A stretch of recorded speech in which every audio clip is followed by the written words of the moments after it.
सांगोल्याचे ज्येष्ठ आमदार गणपतराव देशमुख यांना गेल्या 6 महिन्यांपासून 10 कोटी रुपयांच्या खंडणीसाठी धमकावलं जात आहे। याचा निषेध करण्यासाठी सांगोला शहर आणि तालुक्यामधले आज कडकडीत बंद पाळण्यात आला।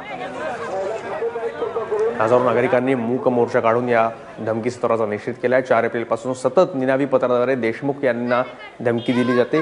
10 कोटी रुपये द्या अन्यथा कुटुंबाला जीवे मारण्यात येईल अशी धमकी मराठी आणि हिंदीतून त्यांना दिली जाते। या प्रकरणी पोलिसात तक्रार दाखल झाली असून पोलिसांनी आरोपीला पकडण्याचा प्रयत्न केला, मात्र तो अपयशी ठरलाय।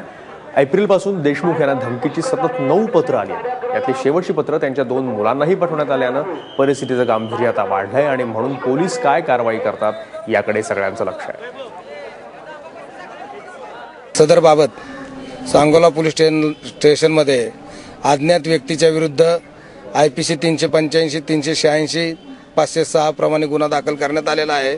माननीय पोलीस अधीक्षक वीरेश प्रभू साहेब आणि उपविभागीय अधिकारी जगदाळे साहेब यांच्या मार्गदर्शनाखाली पोलीस कसोशीने त्या व्यक्तीचा शोध घेत आहेत। पोलीस आता कसोशीने प्रयत्न करत आहेत, आणखी वरिष्ठांची मदत घेतली जात आहे। आणखी काही पोलीस यंत्रणांची गरज पडली तर ती सुद्धा घेतली जाईल आणि याचा कसोशीने शोध लावला जाईल। पंढरपूर